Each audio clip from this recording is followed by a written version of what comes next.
Hey, what's up y'all? I'm back with another video.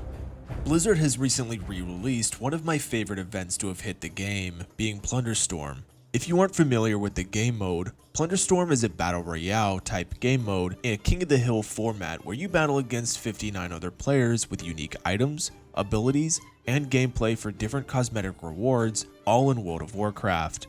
In this video, I'm going to be going over the event, the rewards that you can hope to earn to acquire, as well as some of the best methods that I've been able to find to secure easy victories so that you can complete your collections as fast as possible.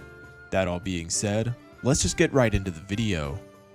Plunderstorm is a lot simpler than some people like to make it seem. The main objective of the game mode is to progress your character as fast as possible and defeat other players by collecting different abilities and increasing their quality and level. I'm going to get into strategies and builds later in the video, so make sure you stick around if you're interested in knowing the build and methods that I use to win just about every time, as well as maximize the amount of plunder that you're going to be able to acquire while playing the game mode. There are plenty of new rewards to acquire from the game mode that will be immediately available upon release, as well as the return of most of the rewards from Plunderstorm's original release. The new items that are going to be available for players include 2 mounts, the Plunderlord's Midnight Crocolisk, as well as the Hook Talon mount, 2 reskinned versions of mounts that are already in the game that will be available for purchase for 5,000 plunder each, which should be pretty easy to acquire if you play your cards right. There are also 2 brand new battle pets that you'll be able to acquire while playing the new game mode, being Sparklestap, an aquatic battle pet, as well as Parley, a flying battle pet that low-key bites the Hyacinth Macaw's swagger, both of which are obtainable for 3,000 plunder respectively. The last new rewards that you're going to be able to acquire from the newly updated Plunderstorm event is going to be pieces of a new Plunderstorm Stormridden set, the pieces of which are going to list between 500 and 1,500 plunder each, meaning that you should be able to acquire it just about as fast as you acquire the mounts. In total, to acquire each and every single one of the new collectible things in the newly updated Plunderstorm event, you're going to need to farm out roughly 39,500 plunder, which shouldn't take too long, at least for someone like me of course. Now, seeing as the game mode has been out previously, I'm not going to go over the previous rewards in their entirety to save you, the viewer, a little bit of time. From the looks of it, just about all of the previous major cosmetic rewards are going to be obtainable once again from the event, as well as the 3 mounts, 3 battle pets, 2 toys, as well as the tabard. You're also going to be able to purchase 750 Trader's Tender for a total of 5,000 plunder, which was also available the last time the event ran. In total, if you're looking to gather every single item, both new and old, you're looking to have to farm roughly 96,000 plunder, which, while isn't world-shattering, will definitely take you more time to farm than 39,500, since that's just kind of how math works. But don't take my word on that, since I don't possess the same level of expertise in plundernomics as I do guaponomics. Now that you're familiar with the rewards that you can acquire while farming Plunderstorm, as well as the amount of plunder that you're going to need to be able to clear out the vendors without wasting any time, we can get into my tried and true method for securing easy dubs, as well as maximizing the amount of plunder that you can acquire while playing the newly reintroduced Plunderstorm event. If you're new to my channel, which most of you are, you may not have seen my old video where I cover my method for winning Plunderstorm just about every single time, and that's okay since no one else saw it either. That aside, my method is pretty simple. It is one that you can translate into just about every single other battle royale game that you decide to dip your toes into. For my strategy, you're going to be playing at max aggression. Actively seeking player kills has been the easiest way for me to win these events, with the most kills I've been able to achieve in a single match being just shy of 30 at 29.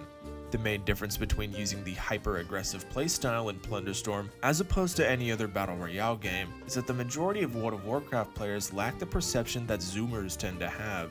If I was to compare it to basketball, we're talking Wilt Chamberlain playing against plumbers and railway workers level of gameplay, as opposed to a modern day LeBron playing against cracked out white boys. As far as abilities goes, the first and most obvious skill that you're going to want to acquire is Fire Whirl. The second ability that I would personally recommend is Storm Archon, since it's going to do a bunch of damage and you're mostly going to be playing close quarters with an aggressive playstyle. I personally wouldn't recommend running with Rhyme Arrow, seeing as the damage output is pretty meek, and in a close quarters environment, you're going to get outclassed by players with abilities that do more damage. The only advantage to Rhyme Arrow is that it's a low skill ability that you don't have to aim that is going to do guaranteed damage, but like I said, it gets outclassed when in an actual fight, so I would highly advise against using it.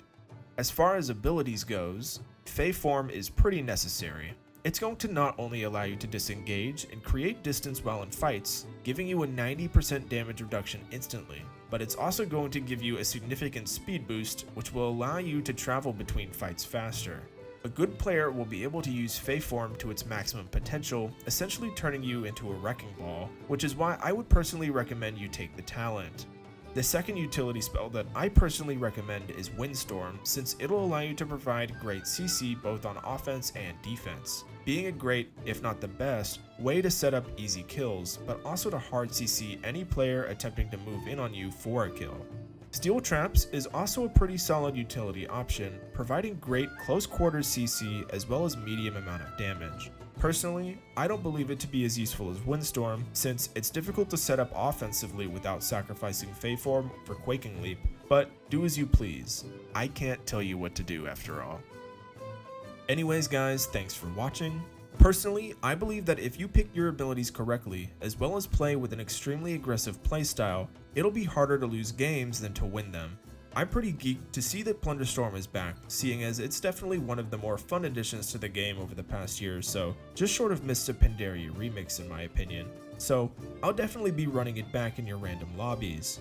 Like I've been saying in all of my videos recently, my Discord server is officially open, the link of which you can find at the end of a short PowerPoint presentation down in the description below, so feel free to hop in and show off pictures of you killing Drakthir and Volpera, since I love seeing content like that. I'd also like to mention that my guild, The Guy, is currently recruiting for high-end PvE content as well as guild activities such as posting up in largely populated areas as well as general activities and remaining nonchalant during high-pressure situations. And if you'd like to join, feel free to join my Discord or shoot Bonesaw or I a message in-game so that we can deliberate on your acceptance. I'd also like to mention that I have officially joined social media for once, so feel free to follow me. Or don't. I don't care. I'm just a chill guy for real chill. Anyways, thanks for watching, and as always, peace.